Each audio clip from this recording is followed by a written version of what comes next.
Okay. Hello and good day, Madam Sylvia. Thank you very much for spending time with us and for agreeing to participate in this interview. And we truly appreciate that your cooperation with us. So before we begin, we would like to introduce ourselves first. So I will start first. My name is Roselia. Yeah. My name is Renata, and you can call me Will. My name is Rafina Jasmubia. For short, you can call me Rafina. So I hope that you are comfortable before we start our interview first. So, Madam, how have you been today? Today, very stressful because the water supply in my house, we don't have water supply in my house. So right now I'm going to my brother's home, shower, everything, eat outside. Yeah. Understandable. But still, I will spend time to, especially to Renalda. He was my ex-student before. Yeah, just to help Renata. Okay, we can continue. Okay, so I will explain the purpose of this interview. So the purpose of this interview is to learn more about communication practices in your professional field. So especially in terms of interpersonal and business communication. So through this interview, we hope to gain a better understanding of how communication skills works, communication tools, professional writing, and non-verbal communication, and also cross-cultural communication, conflict resolutions, and feedback are applied in real-life workplace situations, especially in schools, right? So the information shared will be used for academic purpose only as part of our interpersonal communication skill assignment. So then, let's begin to the opening background question first. So I will start first. So could you please introduce yourself and briefly describe your current position and also responsibilities in your organizations? Okay, I am a secondary school teacher, currently teaching Form 1 and Form 2. Okay.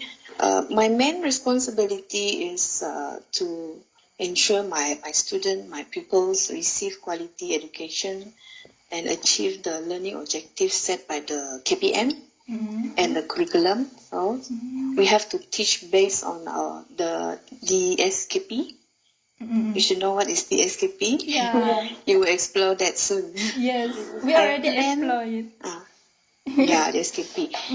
So what I do is lesson planning, and deliver what I plan, and prepare my materials, teaching and learning materials, and assess my student academic progress through like WASA. You heard of WASA? Oh, I never heard it before. UPSA, you will hear that soon. You will know that soon. okay. And besides teaching, I also guide my student in their personal and academic development. Okay. I also manage my classroom behavior. You will see a lot of behavior, different level kind of behavior, and create a positive and supportive learning environment. And another thing is I also collaborate with my other teachers, other colleagues, and the school administrator, like the PK, PK, penolong kanan, ketua bidang, to support our school program, academic initiative, and co-curricular activities. Those are my three main responsibilities. I see. Okay. All right. Thank you very much. So, madam, for the next question is, how long have you been working in this field, and what are your mainly daily communication tasks? I have been working in this education field for 10 years now. Since 2016. Oh, 2016. And throughout this time, I have gained valuable experience in SMK Bintulu. Yeah. yeah, my previous school, my first posting, and right now I'm in SMK Paku, Bau now. Oh. Yeah, this is my third year in Paku. So my daily tasks, which include preparing lesson plan, Yeah. align with the DSKP, and then teaching student during the scheduled periods, according to the periods, and checking their classwork, homework, and the PBD, PBD, the assessment, PBD assessment. I also mark my pupils' work and provide constructive feedback to help them improve. That's my daily task as a teacher. And besides teaching, I also attend staff meetings. Communicate with parents regarding their progress and behavior, and also assist with school event. We have a lot of event. Our main event last year was Carnival Paku Best. So we have a lot of activity to do, like tiket bertuah. How to say in English? Tiket bertuah.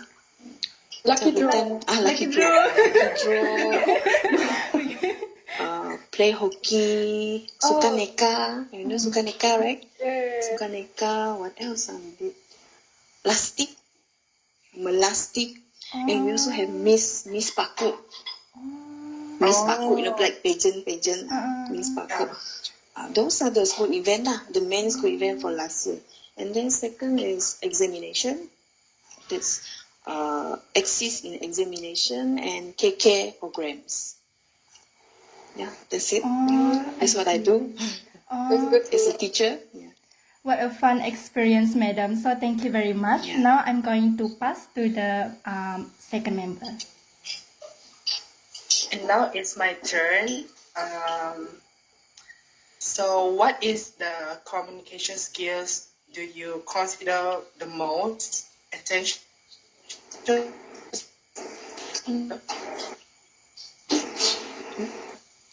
We lost Vinada. Wait, hello, Will? Disconnect. Hello? Hello? Yeah, Okay. we can hear you. Yeah. Oh, I think I'm going. Yeah, can you You repeat repeat the again? question. You repeat. Yeah. Okay. So it's my turn now. What is the communication skills do you consider the most essential for success in your role, madam? Okay, the most essential communication skill in my role are clear explanation. Active listening, patience, and empathy. As a teacher, right, it is important to explain your lesson in simple way so that your people can understand easily. You have to use a different level of language. It cannot be too hard. It cannot be too easy. Depends on the classes also. Depend on the level. And then active listening allow me to understand my people question, difficulties, and concern more effectively. And patience is also crucial because people learn at different paces and have different learning style. Each student, they will have different learning style. It depends. I have a new student this year, a student with ADHD. You know ADHD? Yeah, ADHD. He sometimes can get very angry and yelling during the class. Screaming in between the class and go to the other block, disturb people. So That scares me. actually I'm worried right now how to handle this kind of student. That's the thing. Yeah. Must be very Yeah. difficult. Yeah, very difficult. And then strong communication skill help me build a good relationship with my pupils, parents and colleagues, and they contribute to a positive and effective learning environment. Talking to parents also, you need to be smart lah. You cannot speak like try to make them feel bad. You try to speak nicely to parents, especially parents. Okay, that's it. Yeah. Yeah. And next one. I'm truly appreciate how you highlighted those three skills because they are truly capturing the heart of teaching as an educator, which is clear speaking is something that I had to consciously work on myself, where sometimes I realized that even small adjustment like slowing down or using simpler phrasing can make a big difference in how pupils grasp the new concepts. However, the active listening is also equally powerful when the pupils feel heard, so they are more willing to share their struggles or ideas, and that builds a stronger classroom bond.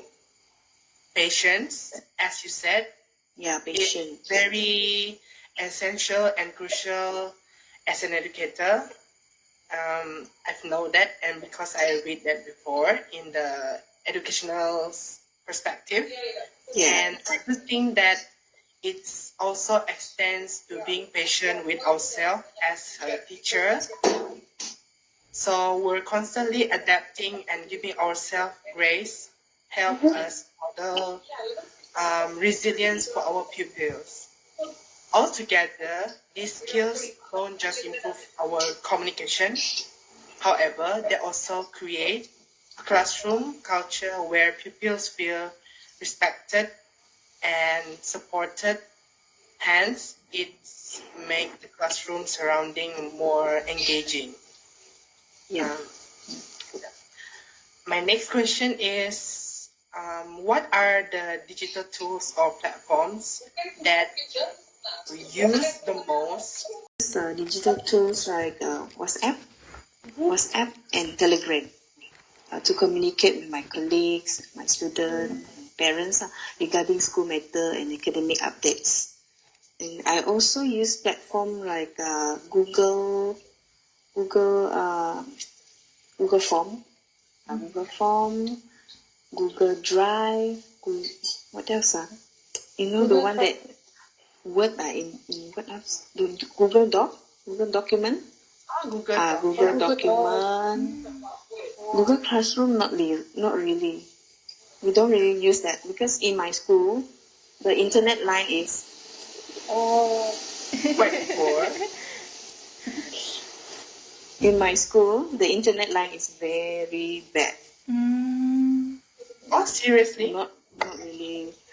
Not all. Yeah, really bad. There are times when we don't have electricity as well. Oh, is it in rural area actually? Not really rural, but luar bandar. I would say luar bandar. Oh, Suburban, suburban area. Yeah. Except for Bintulu. It's okay, Bintulu. The internet line is very good. No problem. And we have TV in every classes, right? Granada. So remember, the teachers can use laptop, connect from the laptop and display everything in the TV. But in Paku, it's very different. Totally different. Everything is paper and a marker. Paper marker, right on the board. If you need to use the TV, right, you need to go to this special room. We have TV there. Yeah. You have to pay for the room. Very limited lah. Limited time to use the TV.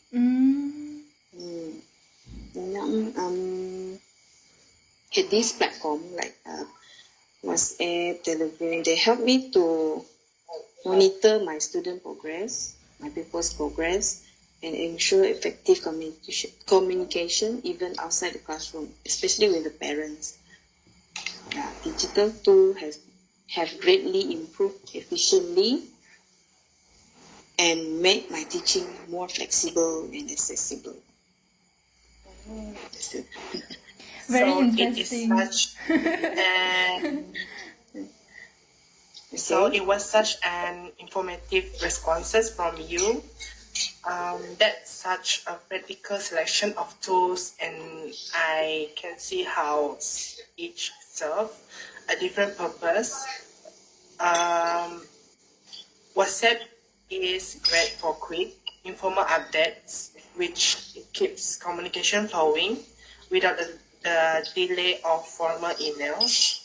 However, on the other hand, emails for me also adds that professional tone, especially when dealing with parents or Yeah, Telegram. Telegram, the most like you've used. said before. I also agree with you about Google Classroom also. It's such a versatile platform, but it's quite hard for us to use this kind of Yeah, platform. utilize it. Because my students, they are mostly in their house area, they don't have internet. Some of them no internet at all. So now it's very hard to use Google Classroom. Is it So the some of best way is them? WhatsApp. Is it some Yeah. of them live in a rural place? Not really rural, but just that area, no internet. There's certain area in the kampong. My people is mostly from kampong in Bau there. So that means you are frequently using manual methods for teaching, right? Yeah, right. Paper, I photocopy paper from any workbook. Then I just pass to them, explain. Only sometimes I use the TV in this certain room, APD room, I think. There's only one TV in our school, so we can utilize that room just to display video, many things, just to give clearer explanation to my student. Other than that, I've also found that pupils appreciate having everything in one place, such as assignment, feedback, and resources, because it reduces confusion and helps them to stay organized. Yeah. Online learning also platform also as a game changer, especially for differentiated instruction. They also allow us to tailor materials to different learning levels, which support pupils who need extra practice while still challenging those who are ready to move ahead. It's interesting how these tools don't just make communication easier, because they are shaping the way we teach and manage our classroom properly. Yeah, agree with you. Next, how do you ensure clarity and professionalism in your written correspondence? Okay, I ensure clarity and professionalism in my written correspondence by using clear, simple, and appropriate language. And I can tell you most of the time, I use translation. Translation. Oh. Actually, it is not really allowed. We are not really allowed to translate, but you don't know what to do anymore. You show picture. You cannot show picture all the time, right? So you really have to translate. Then I always check my spelling, grammar, and sentence structure before sending any messages or messages in WhatsApp or Telegram. I also make sure my tone is polite, respectful, and professional, especially when communicating with parents, colleagues, and the PK, school admin. Okay? By being clear and organized in my writing, I can avoid misunderstanding and maintain a professional image in my workplace. I do think that your approach is spot on. Using simple and clear language is something that I've learned to value more, because sometimes we do forget that not everyone is familiar with educational jargon. Keeping messages straightforward avoids confusion and makes communication more inclusive. I also admire your emphasis on checking spelling and grammar, which it shows attention to detail, which reflects professionalism and respect for the reader. Tone is another area I've become very mindful of. For instance, when writing to parents, I try to being balanced, like being more informative without being reassuring, so they feel confident that their child is supported.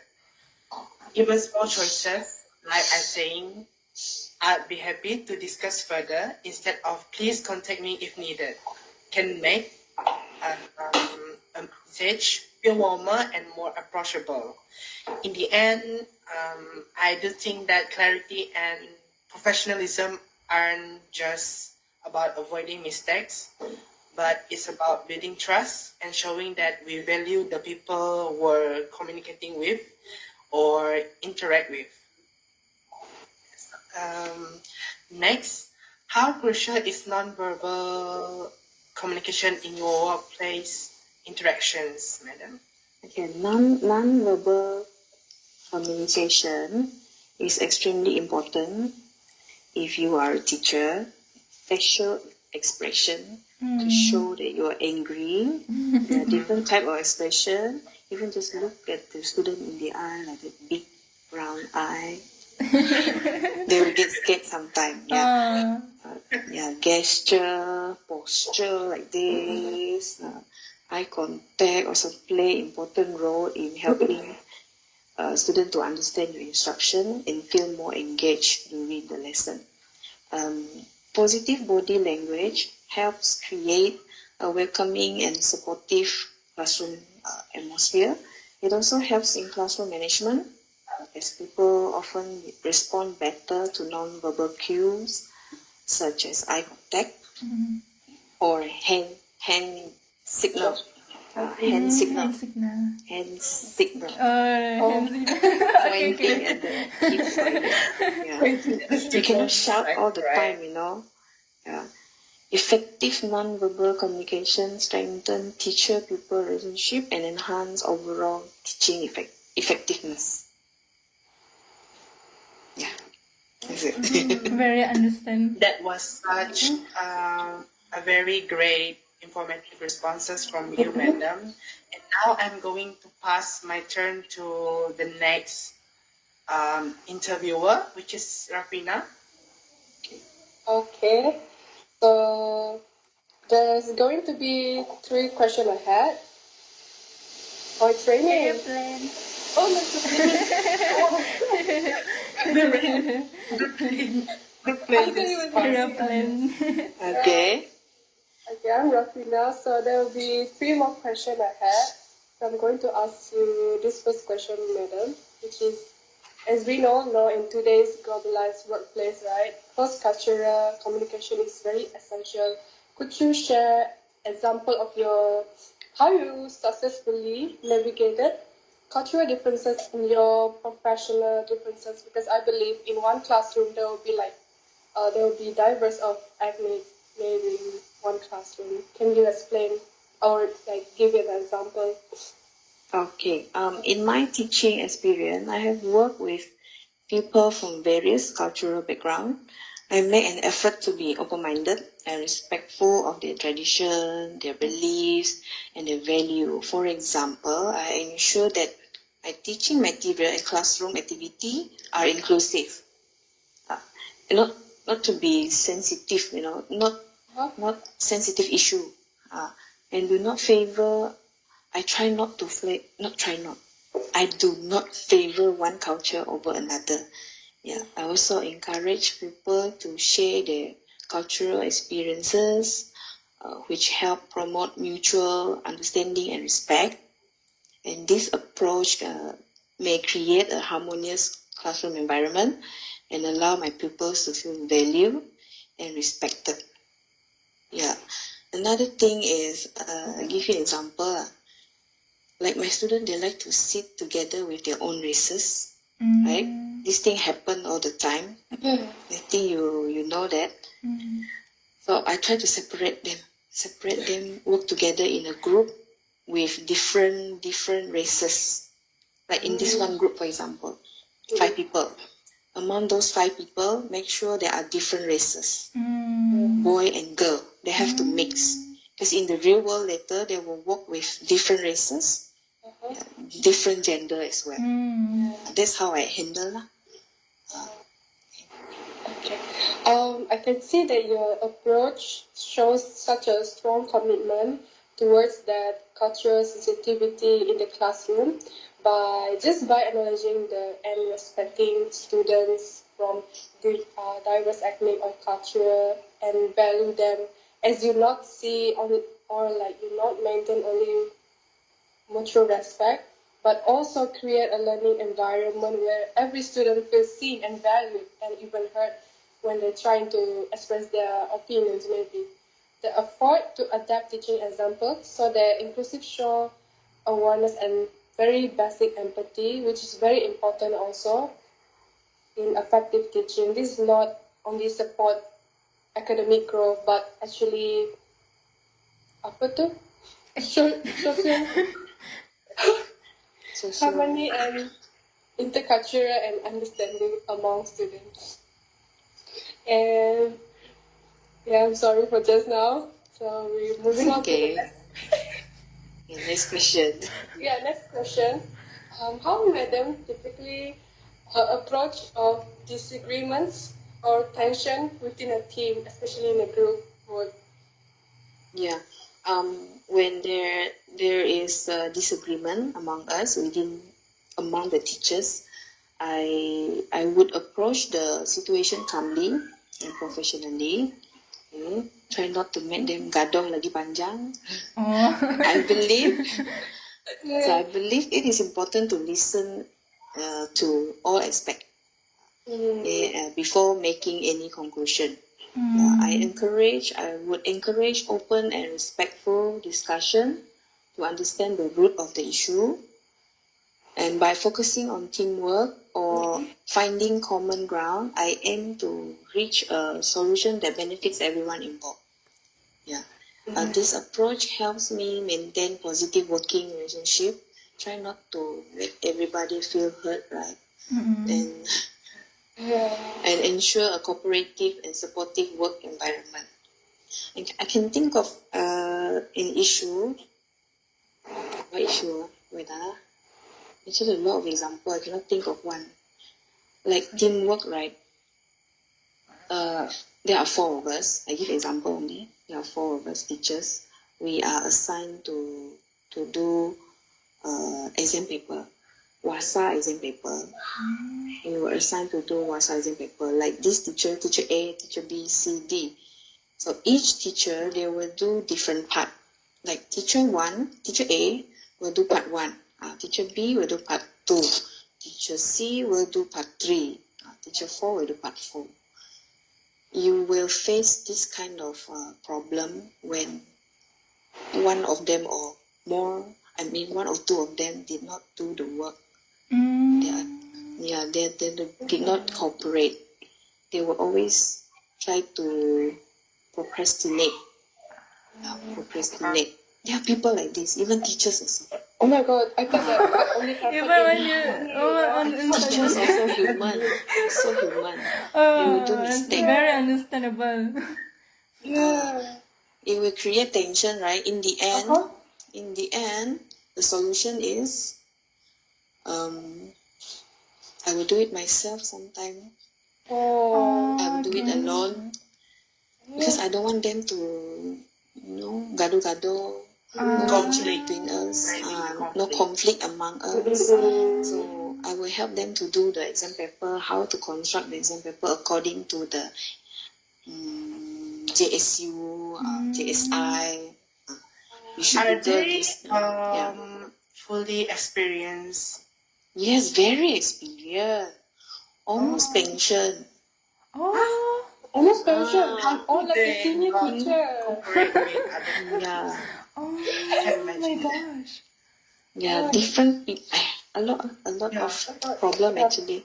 Yeah, the pupils, they won't know about this problem among the teacher. So, that's it. That's my complaint. Not only this, a lot of issue actually. Yeah. We will I get can see ready that. in this Yeah. on real life later. Yeah. Very experienced teacher, okay? Working for 20, 30 years. Yeah. But still making what? A lot of issue. Being late now. Not helping each other. Oh. Okay. Despite the tension or conflict that Madam has experienced in workplace, by staying calm and effectively listening to all perspectives, you has demonstrated and shows respect and fairness between all of that to building trust. And there'll be such a waste of time if we, drag this matter along. Discussing a problem professionally will be a good help, and collaboratively shows maturity and focus on solution instead of dragging this tension for how long. So like this method not only resolve disagreement effectively, but to reinforce supportive among each other and cooperative environment. And without wasting our time, I'm going to ask one last question. So, feedback is another critical area. How do you handle both giving feedback and receiving feedback? Alright, when giving feedback, I aim to be clear and encouraging. I would highlight strength first before addressing areas that need improvement. So the feedback is motivating and helpful. When receiving feedback, I accept it with an open mind and view it as an opportunity for self-improvement. And I also reflect on the feedback and apply it to enhance my teaching practices. I believe feedback is essential for professional growth and continuous improvement as an educator. Okay. Yeah, I agree with that because providing feedback and receiving feedback is encouraging manners and to highlight which strengths and weaknesses while suggesting some sort of areas for improvement. This approach supports both students and colleagues for their growth. When receiving feedback, welcome it positively and reflect on how our teaching practices is gonna be. Feedback is a vital tool that helps others to grow professionally and enhance their effectiveness as teacher. And Yeah. I would like to invite my friend Roselia to share the final words as we close to the end. So I think that's all for our question for this interview. So we only have 30 minutes already. So I think that's all for the question, and thank you very much, Madam Salvia, for your time and for sharing your valuable experience with us. And also we really truly appreciate that your cooperation and also the insights and the experience that you share with us. So I think that's Alright. all. Thank you. Good job, Alright. everyone. Thank you so much. Thank you, everybody. Thank you, I hope madam. this helped. Okay, fine.